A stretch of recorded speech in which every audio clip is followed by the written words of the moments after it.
Yo acá tengo la planilla que es la correspondiente al módulo 6, capa límite y flujo externo.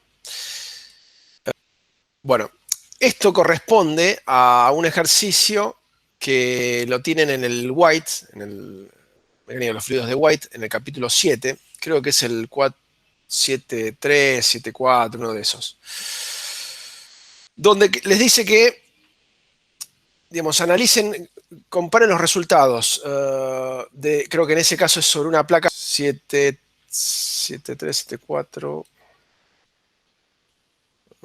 ¿dónde la hay? Acá. Es el efecto del flujo sobre una placa plana, o sea, el flujo sobre, les decía, sobre una placa plana, y les pide que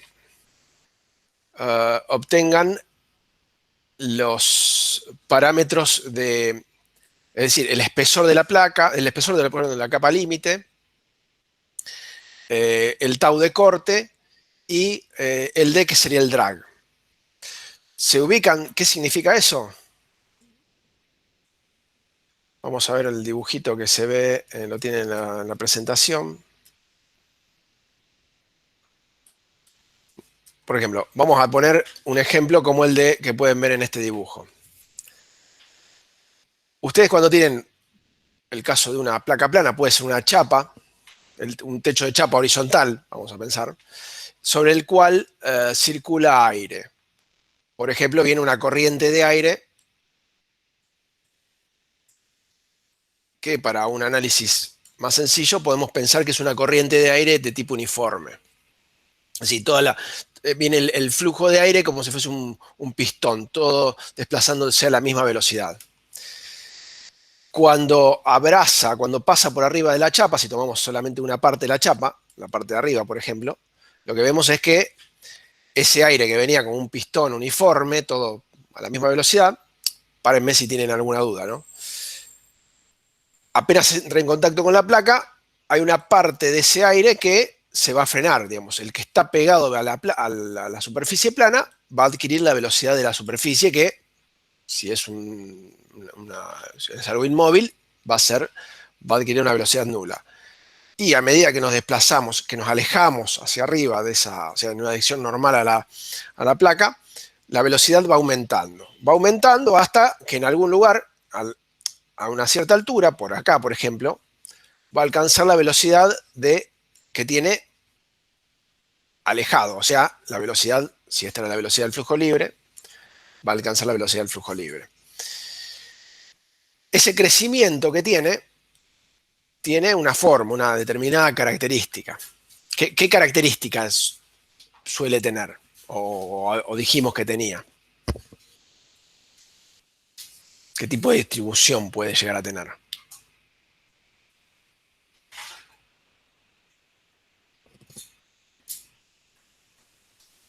¿Se acuerdan? Bueno, en los casos de que el flujo fuese laminar, el Parabólica. perfil, pues claro, el perfil de crecimiento de esa velocidad puede pensarse como parabólico.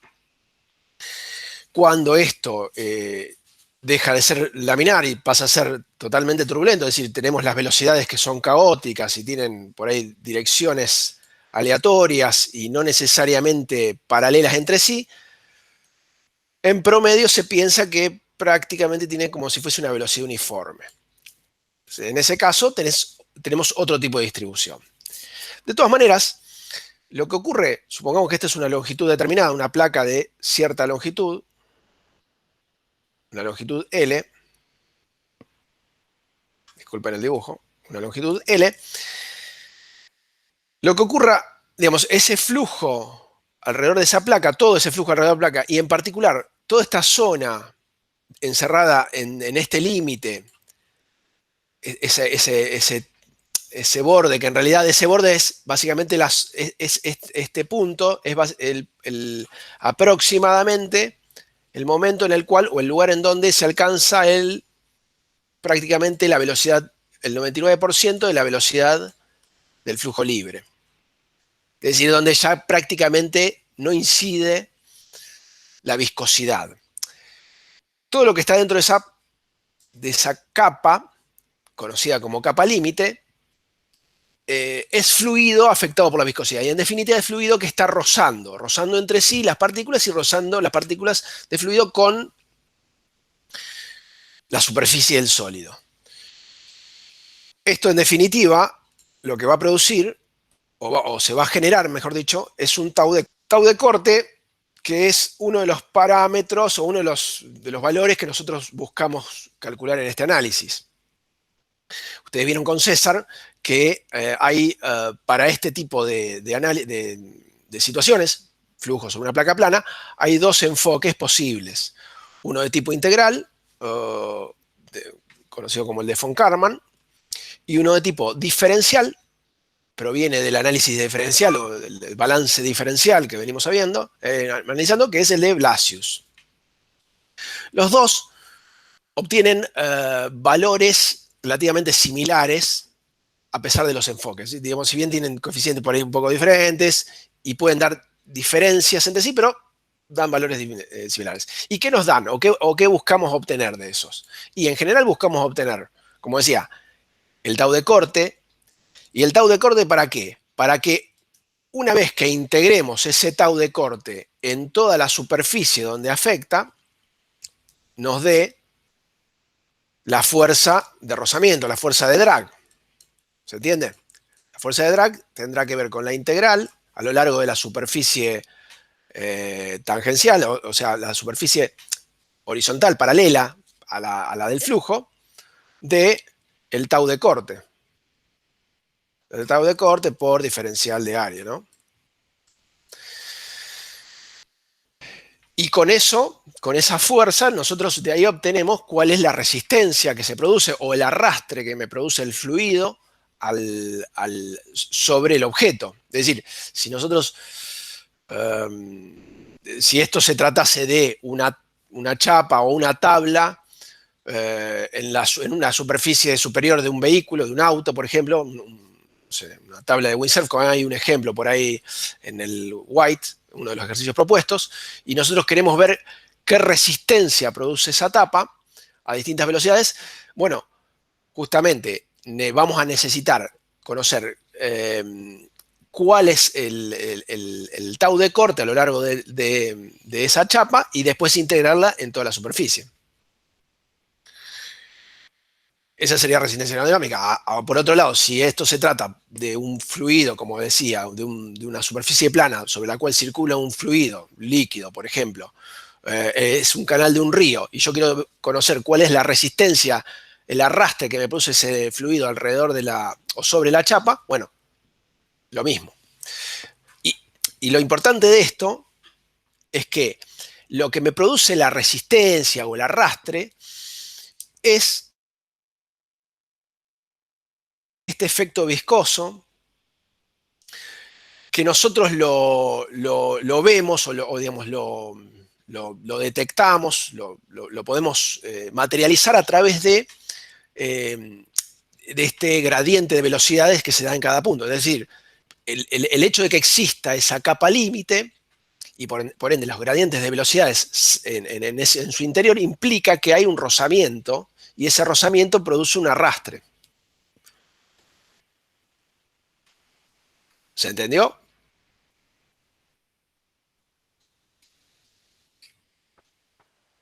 Sí, profe. Después, según sea una distribución o un gradiente de velocidades, en definitiva una distribución de velocidades ordenada, laminar o de transición o turbulenta, para nada ordenada, tendiente a caótica, es cómo generará la resistencia, qué nivel de resistencia generará, qué tau de corte generará y cómo será ese espesor de capa límite. Pero lo importante es que cualquiera sea la distribución, cualquiera de esas tres formas de distribución de velocidades y en definitiva de gradiente de velocidades, todas van a generar resistencia. Y todas van a generar una fuerza en definitiva resultante entre el fluido y la superficie libre.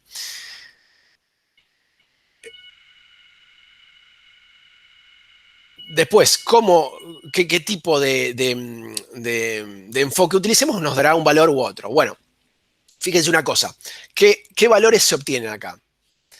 se obtiene un delta, que es básicamente un espesor. Después ustedes van a tener que leer, por supuesto, la teoría, que les expliqué bien, pero ese delta, delta X, es un espesor. Y fíjense, en ambos casos está vinculado con X y con Reynolds de X. ¿Y a qué se refiere con X y con Reynolds de X? Ahí les pregunto a ustedes.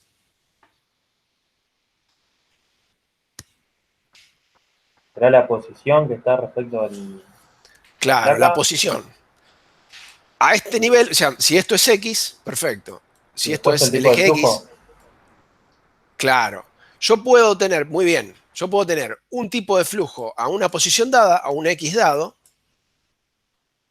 y ese X, ¿cómo me doy cuenta qué tipo de flujo tengo? Bueno, calculando el Reynolds que tengo a esa distancia. ¿Cómo era el cálculo del número de Reynolds? ¿Se acuerdan? La Era un densidad, para la la velocidad, velocidad por, dijeron, densidad, densidad eh, por parámetro característico, longitud característica, en este caso, la distancia, la longitud, digamos, el X, la distancia respecto del borde de ataque, y dividido la viscosidad cinemática, o la viscosidad absoluta sobre la densidad. Esto es básicamente el número de Reynolds. Entonces, imagínense, no voy a tener el mismo número de Reynolds al inicio, en la entrada, que a cierta distancia. Y puede ocurrir tranquilamente que a cierta distancia el número de Reynolds me dé un valor turbulento, con lo cual puedo tener una situación, por ejemplo, de flujo laminar en un rango de, de, de la placa, y en otra zona puedo tener un flujo turbulento, donde ya tenga desprendimiento de capa límite. Entonces, con ese tipo de ecuaciones yo lo que hago es obtener el espesor de capa límite, el grosor de la capa límite, el D, el delta, perdón, en función de la posición. Perdón. También puedo obtener, también puedo obtener este tipo de, no me acuerdo qué era. Era otro parámetro, bueno, de este estilo me parece que es algo. Es una especie de también de espesor. El tau de corte, el tau de la tensión de corte en ese lugar, y en definitiva, lo más importante, o lo que suele importante más, es la fuerza de drag, el valor de fuerza que me produce el fluido al arrastre del objeto. Que, fíjense, es dependiente tanto de la velocidad genérica, que es esta U. Fíjense que ustedes generalmente lo que es relativamente fácil de medir o de obtener es la velocidad del flujo libre, alejado. Cerca de la superficie ustedes tienen una distribución de velocidades. Entonces, lo que hacen es calcular la resistencia en función de la velocidad del flujo libre, de las características geométricas del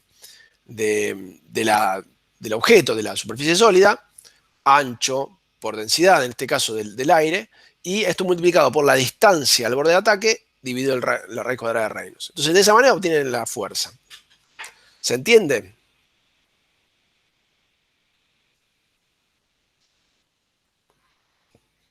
Sí, sí, sí, se entiende.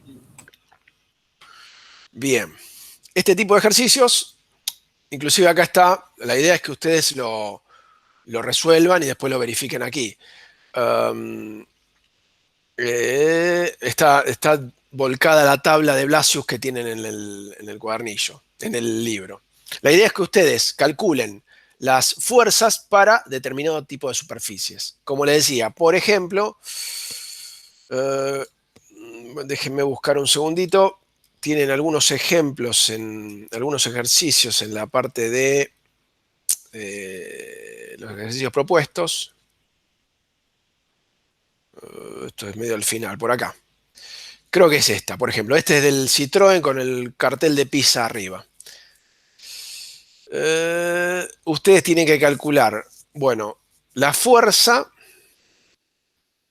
with no crosswind, o sea, asumiendo que no hay viento cruzado, o sea, viento perpendicular, o sea, la fuerza que genera este cartel. Y fíjense que más allá del grosor de esto, asumiendo que este grosor sea despreciable, o no lo tienen en cuenta como el efecto que produce, el efecto de arrastre que produce la pared vertical, aquí tienen que tener en cuenta el rozamiento que produce la superficie horizontal, que en este caso, por ejemplo, van a tener doble superficie horizontal, va a tener una superior y una inferior. No sé si me siguen. Sí, sí. Es decir, yo voy a pasar a una planilla nueva, una hoja nueva. Creo que con esta.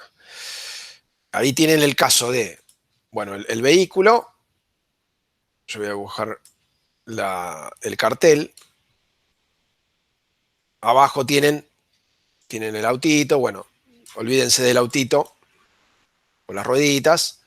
Asumiendo que el vehículo no genera una perturbación del flujo sobre el cartel, básicamente lo que tienen que tener en cuenta es solamente el objeto, el cartel. Y el cartel tendrá, si por acá ingresa una velocidad, supónganse que el vehículo, lo que se está desplazando es el vehículo, ¿no? A una determinada velocidad de desplazamiento. Pero para un mejor análisis o para un análisis un poquito más sencillo, lo que conviene es que el objeto esté fijo y lo que se desplaza es el campo de fluidos. Entonces así pueden generar el volumen de control que les permite analizar. Voy a borrar esto para poder dibujar. Entonces, al hacer esto, terminan asumiendo una determinada velocidad de desplazamiento del fluido. ¿No? ¿Me siguen? Que tranquilamente podrían pensar que es uniforme. Sí, y me iban a decir algo recién.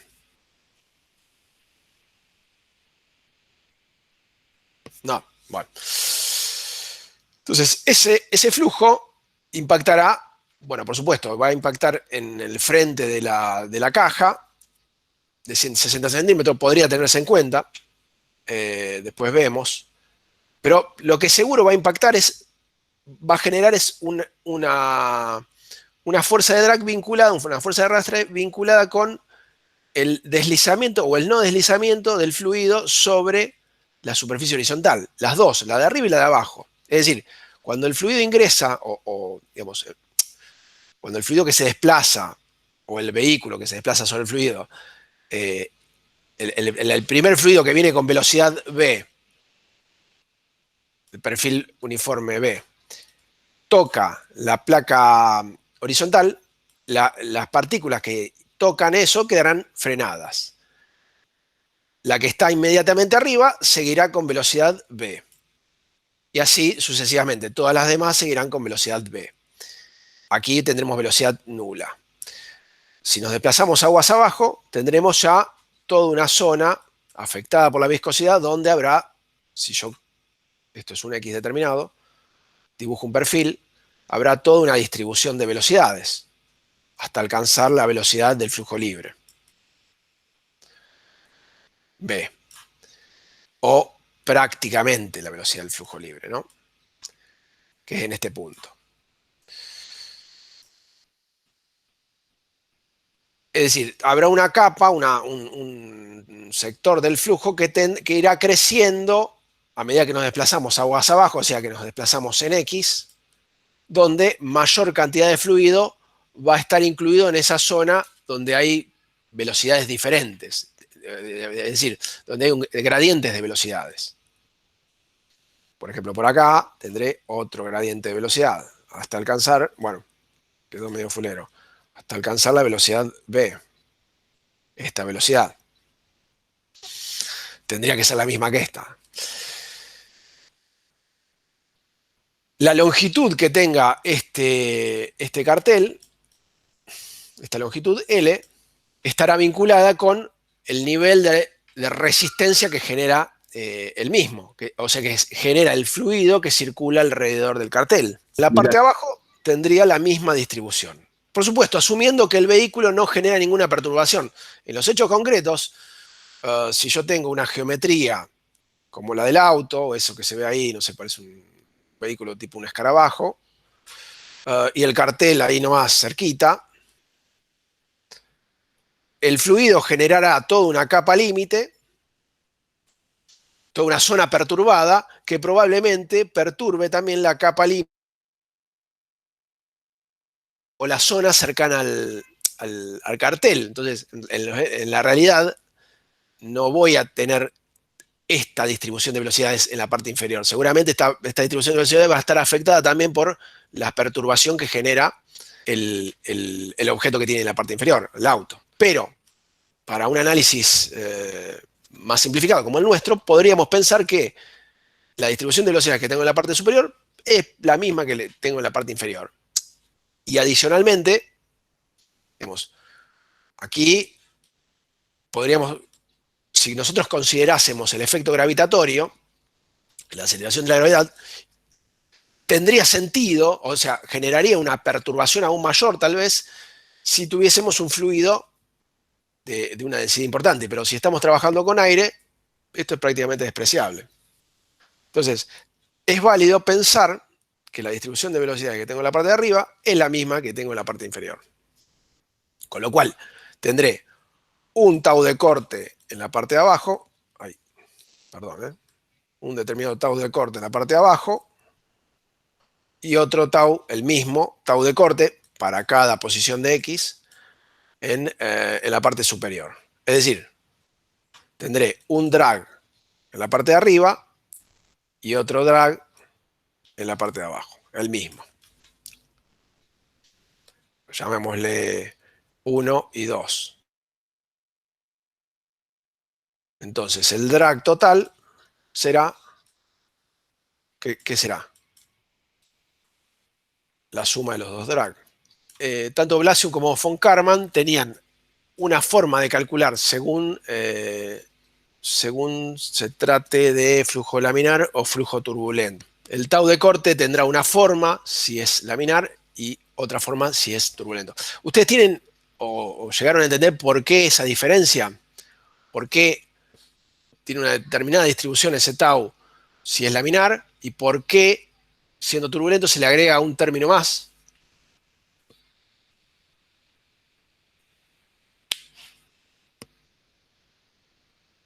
Les estoy preguntando. ¿Puede tener que ver porque el fluido está rotando?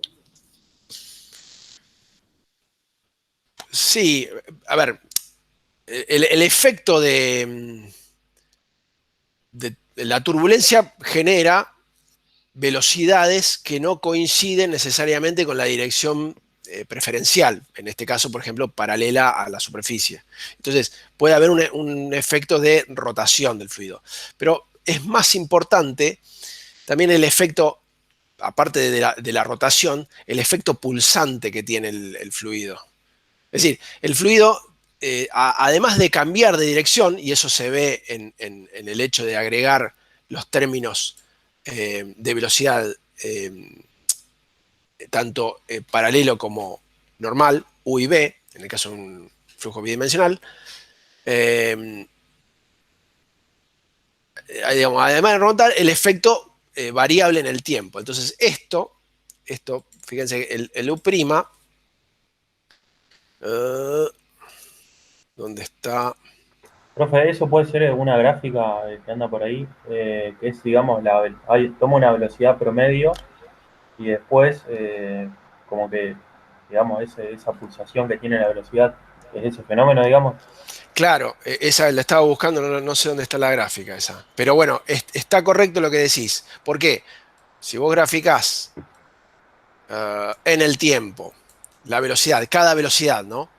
Por ejemplo, la U. La paralela al eje X. Vos vas a ver que tendrás una U promedio y después en el tiempo también habrá variaciones. Por ahí tenés una velocidad que supera la velocidad promedio, por un determinado tiempo, después está por debajo.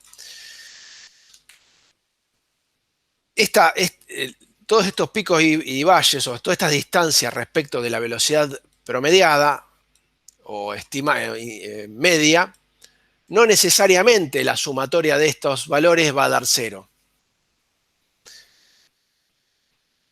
Entonces, cuanto más caótico, estas variaciones van a generar, además de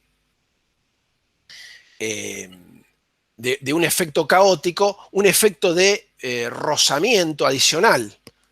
¿Por qué? Porque esta distribución de velocidades ordenada, digamos, uno asume que cada partícula está desplazándose, por ejemplo, paralela una respecto de otra, a una pequeña diferencia de velocidad entre ellas. Cuando hay un efecto pulsante, no necesariamente va a ser así. Va a haber, por ejemplo, si yo lo grafico en el mismo plano, esas partículas se van a desplazar a lo mejor con direcciones diferentes, velocidades diferentes, con lo cual el rozamiento entre partículas va a ser entre las aledañas y otras previas y posteriores, con lo cual aumenta aún más el grado de rozamiento y en definitiva el grado de mezcla. Entonces, ¿dónde era? En un caso turbulento, tendré posiblemente mayor incidencia mayor resistencia o mayor tau de corte, justamente vinculado por el efecto de estas velocidades pulsantes. Que si el grado de turbulencia es elevado, probablemente esto sea mucho mayor a esto.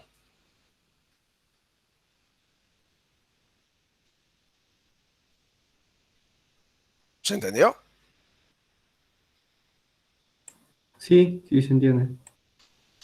Es importante que ustedes entiendan que la turbulencia lo que hace es agregar caos y en definitiva agregar mayor grado de desgaste, de fricción a el campo de fluidos. El campo de fluidos laminar tiene un nivel de resistencia acotado. ¿Por qué? Porque al desplazarse las partículas de manera ordenada, friccionan con una cierta cantidad de partículas, las que las rodean. Cuando esto es caótico, aumenta la posibilidad de fricción con otras partículas.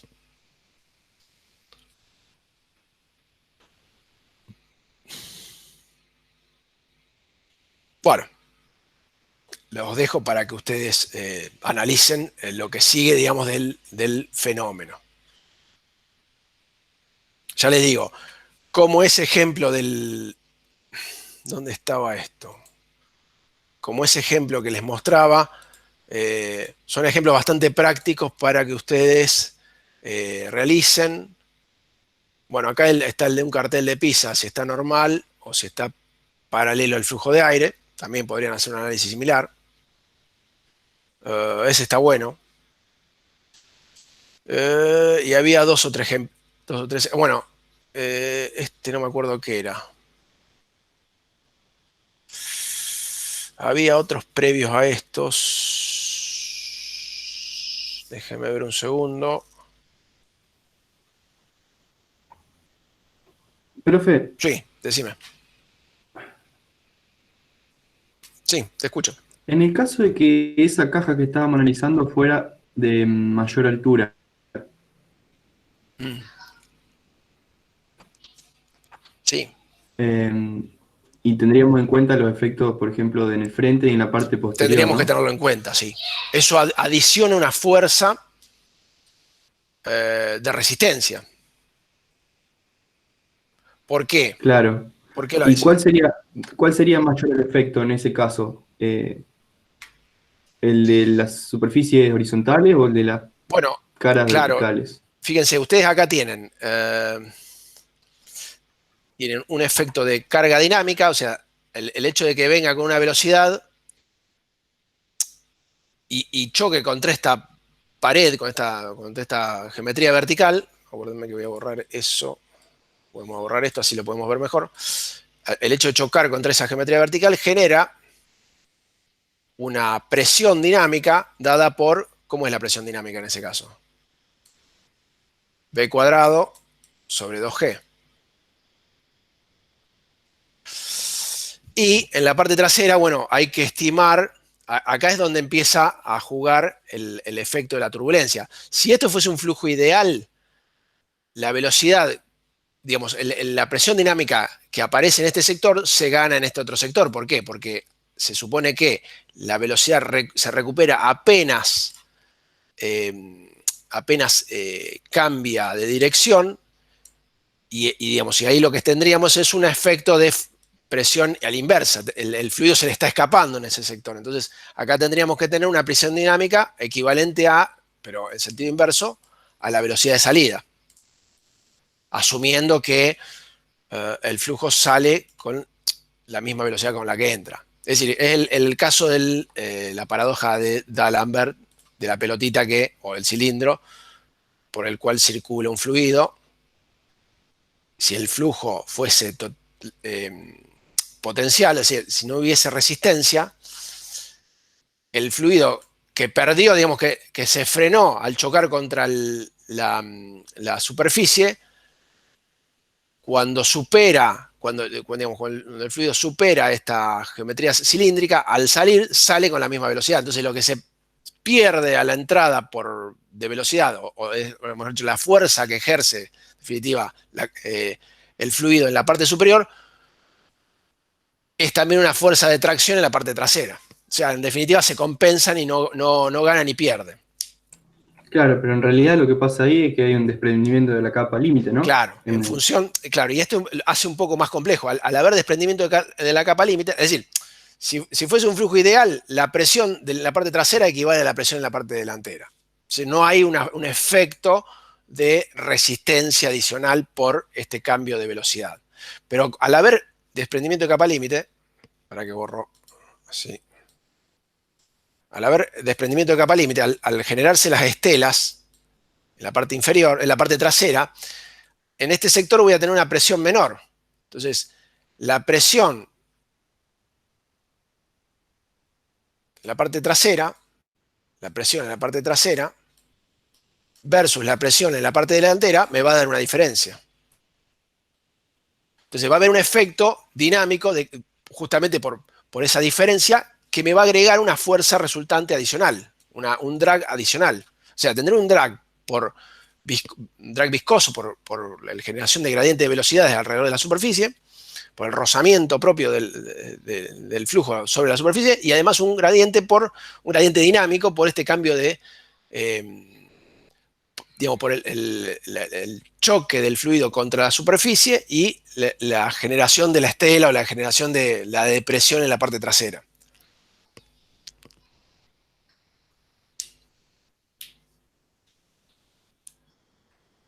De hecho, lo voy a tener siempre eso. Lo que pasa es que habrá que ver, y eso pueden hacer ustedes como un cálculo, no estoy seguro, pero creo que se los pide como uno de los cálculos a analizar.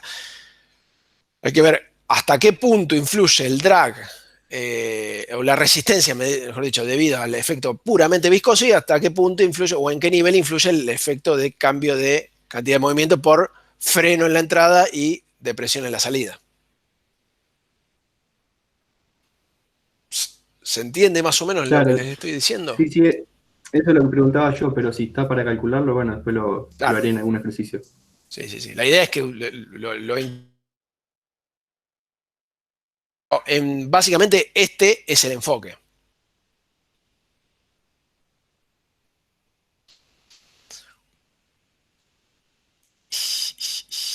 ¿Alguna duda sobre esto? Entonces vos, profe, ahí a la fuerza de arrastre esa, si quisieras tomarle o sea, en cuenta también los frentes y la parte de atrás, tendrías que hacer esa diferencia de presión y además sumarle el drag el drag arriba y claro, abajo. obtenido por, claro, arriba y abajo, tal cual. En este caso arriba y abajo, sí.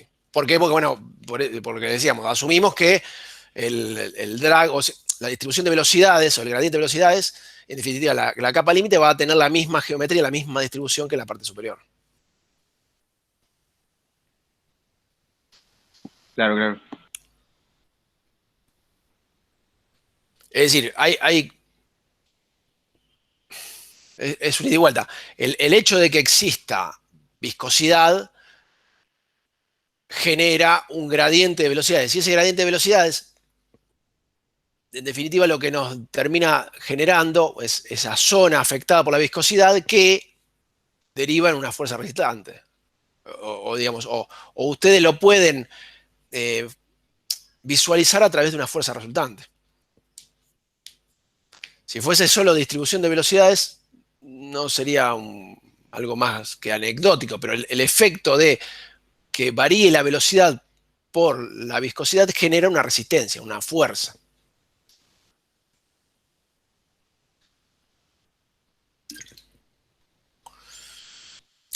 Lo que en flujos internos genera resistencia al paso del fluido y me genera una necesidad, por ejemplo, de agregar energía al fluido para que circule de un punto a otro dentro de una cañería. En el caso de un flujo externo, en el caso del vehículo, me obliga a mí, manejando el bichito ese, el autito, a entregar potencia, a disipar potencia del motor para poder desplazar el vehículo a determinada velocidad.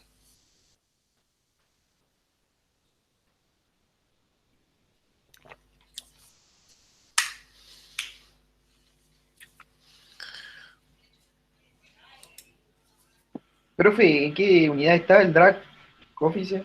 ¿En fuerza? ¿En qué unidad se...? Ese drag tendría que estar en fuerza. ¿Por qué? A ver, vamos a ver. Pensemos en las unidades. Esto está en densidad por longitud, por velocidad al cuadrado, por longitud de vuelta. A ver, vamos a anotarlo. Dijimos densidad por el B, que sería una longitud.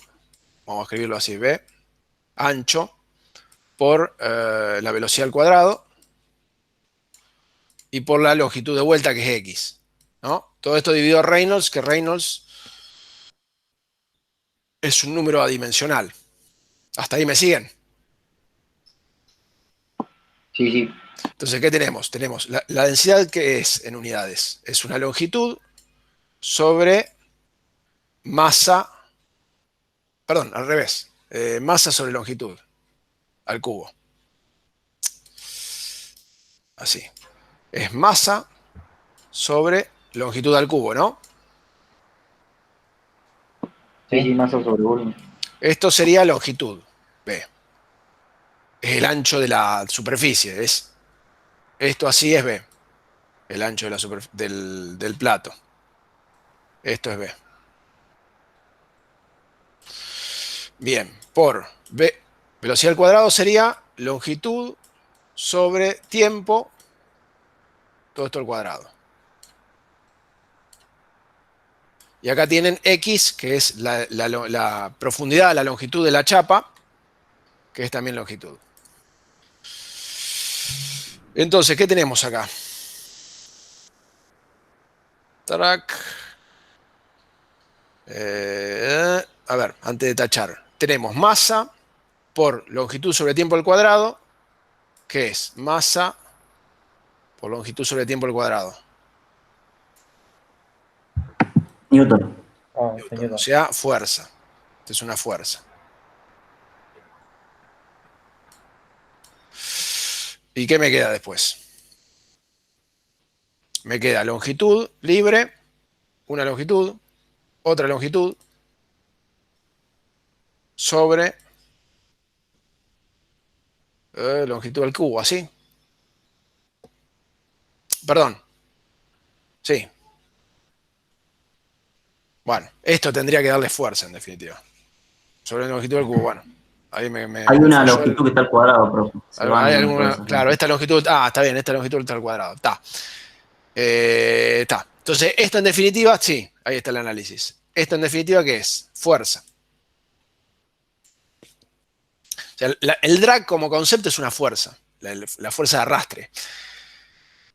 En todo caso, la tensión de corte o la tensión de arrastre es sí una tensión, pero está vinculada con la fuerza por unidad de longitud que tenemos, por ejemplo, a una cierta distancia del borde de ataque, o que podemos tener en toda la distribución. Para que tengan una idea, esa tensión no será la misma al inicio del borde de ataque que al final del borde de ataque. ¿Por qué? Porque tengo mayor cantidad de fluido afectado por esa viscosidad.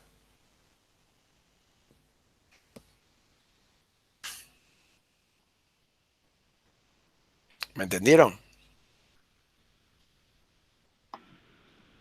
Sí, que entonces para sacar la fuerza total integrás en X. En este caso, ¿para qué vas a integrar? Si ya está resuelto. Lo que hicieron Blasius y von Karman es integrarlo, pero, a ver, si vos, está bien, creo que tu pregunta viene a otro lado, puede ser, si vos obtenés la tensión de corte, la función tensión de corte, en cada, digamos, en todo el dominio, esa función tensión de corte, ese tau de corte, será una función, por ejemplo, de X. Si quisieses obtener la fuerza, lo que necesitas es integrar a lo largo de todo X esa tensión de corte en el área. ¿No? O sea, integrar. Sí, claro, entonces o sea, la pregunta final era si o sea, ahí esa fórmula la multiplicás por la longitud total de eso y esa es la fuerza total resultante. Claro, la fórmula te da, el D que te da acá es un valor de fuerza. Claro, pero el X que ponés vos es la longitud total. Claro, está bien, no había entendido tu pregunta. El X es la longitud de la tabla. Sí, sí, sí. Por ejemplo, si vos estás diseñando la tabla, o sea, querés diseñar una tabla que te genere determinada fuerza, determinada velocidad, bueno, buscá la longitud que te dé una fuerza determinada. Claro, claro. Esa longitud también estará vinculada con el Reynolds. O sea, mayor longitud seguramente producirá un Reynolds al final de esa tabla, al final de esa longitud, diferente a una longitud más corta.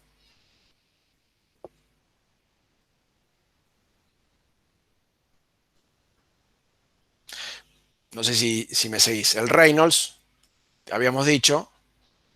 No, sí, te sigo, pero, o sea, entonces vos no solo multiplicando por la longitud total, sino tendrías que conocer el reino en cada punto. O el Reynolds que tengo al final. En realidad lo importante es Que conocer el sería Reynolds que como en el tengo al peor final. caso. Claro, sería mi peor Reynolds. Probablemente al inicio tenga un Reynolds bajo, o relativamente bajo, y sea de poca incidencia. ¿Por qué? Porque acordate que el Reynolds en este caso es directamente proporcional a la longitud. Es la velocidad por la longitud característica, en este caso X, sobre la viscosidad. La velocidad es la velocidad del flujo libre, o sea, la velocidad a la que viene el vehículo. Si eso es fijo y la viscosidad tiene el mismo fluido, vos vas a tener que, a la entrada, apenas entras, el Reynolds va a ser muy bajo, posiblemente a milímetros de la entrada tenga un Reynolds de tipo laminar. Pero al final, mi Reynolds puede ser tranquilamente turbulento. Y ese es el que me impacta. Claro, está bien, entonces vos siempre como que te vas a parar en el peor caso. Tal cual. Y es muy probable Sí, que sí. lo real sea que sea un poco menor el drag a lo que vos calculás.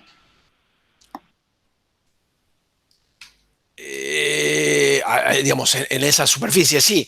De todas maneras, En lo este que caso, hizo tanto von Karman como Blasius es integrar y de ahí deduce en función del Reynolds, sí. Pero probablemente el drag sea un poco menor, sí.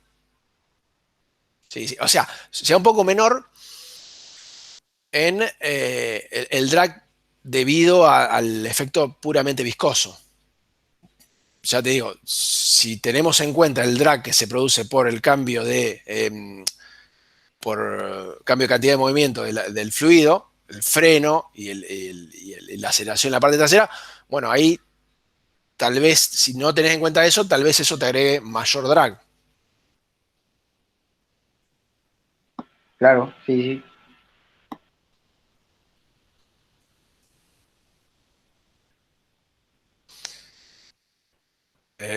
Bien. El resto me siguen. ¿Entendieron? ¿Alguna duda? Sí, profe, voy entendiendo. Es importante entender el concepto de capa límite. Estos ejemplos son bastante prácticos porque nos ayudan a visualizar el efecto. Esto es, si bien tiene mucho fundamento teórico, es una aplicación muy práctica. Esto es el efecto que se produce, el flujo o la resistencia que genera el flujo sobre una chapa plana. Es bastante visible, digamos, esto. Pero eso es clave porque lo necesitamos conocer tanto para flujo externo como para flujo interno. Cambiará en todo caso la distribución de velocidades, cambian las geometrías en juego, pero el efecto es el mismo.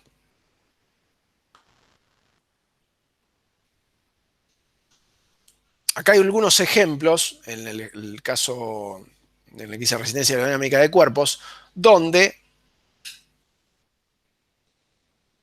digamos que sería un poquito más sencillo el análisis, pero bueno, también es la misma aplicación. Ustedes tienen distintas geometrías sometidas a un campo de flujo. En todo caso, lo que tienen que hacer es obtener el Reynolds y de ahí, a partir de ese número de Reynolds y del tipo de geometría en juego, por ejemplo, qué sé yo, el caso de un cilindro, es por acá más o menos, en función del Reynolds, obtienen el coeficiente de arrastre. Esto que dice Pichon es una paloma, un aerófil sería un, ¿cómo se llaman? Perfil alar. Cada objeto tendrá su curva de coeficiente de arrastre de CD en función del número de Reynolds. Por supuesto, fíjense, un cilindro rectangular, como podría ser el caso de la caja, en vez de ser larga, plana, tiene algo más bien rectangular, cuadrado, de sección cuadrada, tiene un coeficiente de arrastre bastante mayor que el que pueden tener en un perfil aerodinámico o una paloma. Pero con eso, ¿qué obtienen? Un coeficiente que se llama CD, que seguramente lo habrán escuchado hablar. El CD, CD es el equivalente al F en los conductos. ¿Se acuerdan? ¿Cómo obteníamos el delta P o el H o delta H, pérdida de carga, en los conductos? Claro, con A partir el de coeficiente de fricción. Y era ese coeficiente de fricción por, multiplicado bueno, una por característica largo, geométrica, longitud sobre diámetro, sí, claro. rho de ¿Qué otro cuadrado. valor? Por la velocidad al cuadrado sobre 2G. Sí. Por el término cinemático. O mejor dicho, sí, cinemático. O sea, la energía cinética, en definitiva. En este caso, la fuerza de drag, vamos a ponerlo así, como fuerza de drag, estará vinculada también con un coeficiente de drag multiplicado por un medio de b cuadrado sobre 2g. En realidad no es la fuerza eso, sino la carga. La fuerza de drag, ahí lo tienen. B14, dividido el área, multiplicado por el área, porque eso es una tensión, esto sería una tensión, una El área presión. frontal. Claro, la fuerza es multiplicada por el área frontal. El área, en este caso, frontal. Si no tuviesen en cuenta el área, lo que obtendrían es la presión de drag, o la tensión de drag, en general, la tensión dinámica del efecto de drag. Una fuerza por unidad de longitud, en definitiva. Es decir, este término lo que les da esto así, les da un valor de fuerza sobre área.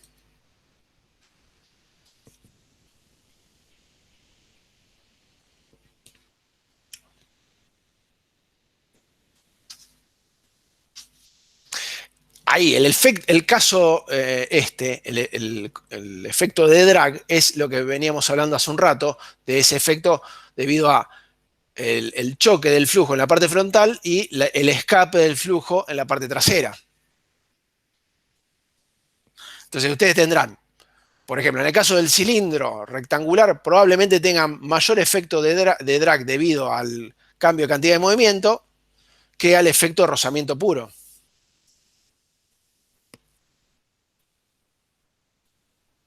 Ambos son efectos disipativos. Cada uno actúa de distintas maneras.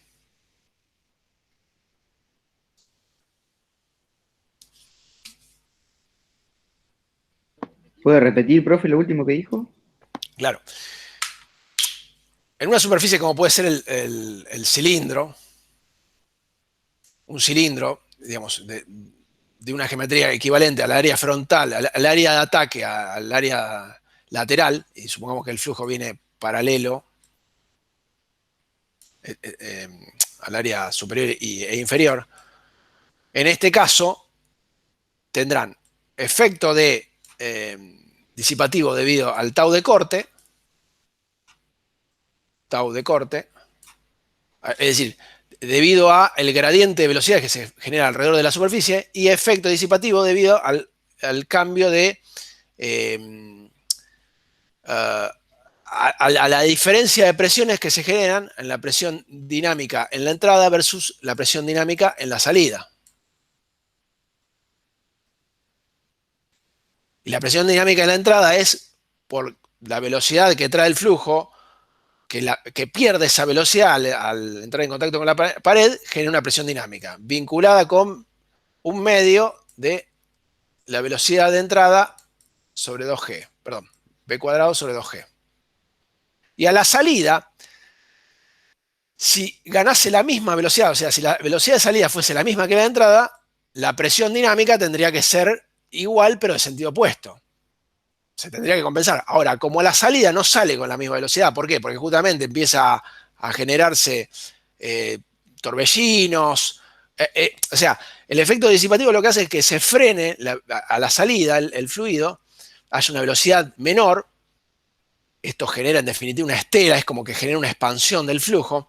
Y ese freno del flujo lo que genera es que la presión dinámica en la parte trasera, la respuesta del aire en la parte trasera, sea menor que la respuesta del aire en la parte delantera. Entonces, se genera una diferencia y esa diferencia genera una fuerza resultante, una fuerza de drag, debido al cambio de cantidad de movimiento del fluido, el cambio de velocidad, digamos, cambio de valor de velocidad.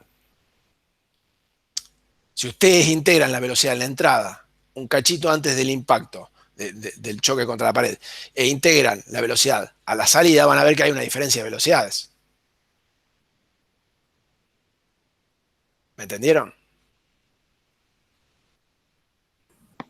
Sí, eso es lo que genera la diferencia de presión. Claro.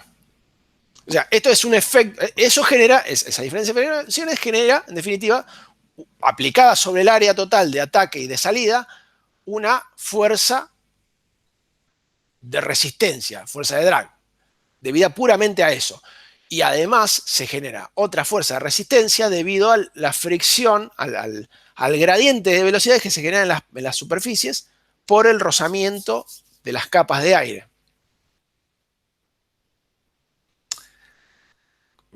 En definitiva, la superposición de efectos genera una fuerza de resistencia total, pero lo podemos dividir entre estos dos factores.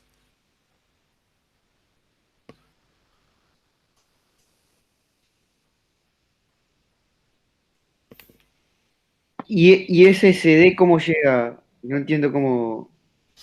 Y eso CD en general, puede ser numérico o esto es experimental, es medido. O sea, se han medido estas geometrías y se las han evaluado a distintos valores de velocidad y en definitiva, uno puede medir una geometría, medir la resistencia de una geometría determinada, una sola, que tenga una determinada longitud, en este caso el rectángulo, perdón, una determinada ancho, alto y profundidad, y de ahí obtener, en función de esas longitudes, y de una velocidad determinada de desplazamiento un valor de resistencia, o podría adimensionalizarlo. Entonces, en realidad, lo que se hace es a esa geometría, esa geometría, esa relación de ancho y alto, se le aplican distintos valores de velocidad adimensionalizadas que nos derivan en valores de Reynolds, en números de Reynolds. Es decir, se somete a esa geometría a distintas condiciones de flujo. Distintas condiciones de flujo implica estar en distintos estados de distintos regímenes de flujo, distintos valores de Reynolds. Entonces, para un determinado valor de Reynolds, yo tendré un determinado coeficiente de resistencia. Para un valor de Reynolds inferior, otro coeficiente de resistencia. Ojo, es el coeficiente de resistencia, coeficiente de arrastre. Este valor. Este coeficiente, perdón. Ese coeficiente, voy a escribirlo de vuelta acá, F de resistencia es el coeficiente de arrastre multiplicado por 1 sobre 2 B cuadrado sobre 2G. Vamos a dividir el área acá. Podemos tener un coeficiente elevado, fíjense algo interesante.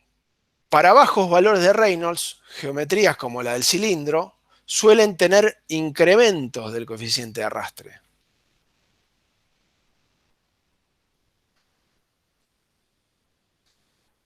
El coeficiente de arrastre tiende a ser elevado para bajos valores de Reynolds y se estabiliza, tiende a bajar y se estabiliza luego en un cierto rango de Reynolds relativamente constante. ¿Qué quiere decir?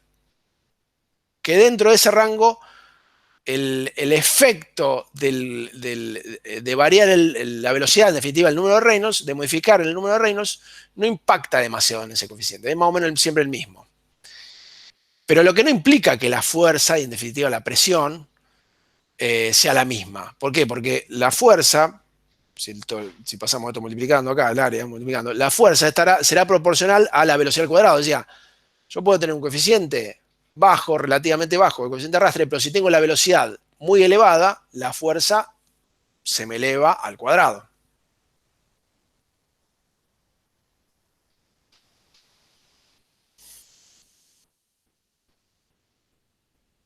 ¿Se entendió lo que dije? Sí, profe. Sí, se entendió, profe. Bien. Yo tengo ¿Me una pregunta, aguardan profe. 5 minutos? Esa parte. Sí. ¿Me esperás 5 Sí, minutos sí. y me lo haces ahora en 5 Sí, minutos? Dale, ¿Puede ser? Sí, Corto sí, un por segundito. supuesto. ¿Eh? Sí, un segundito.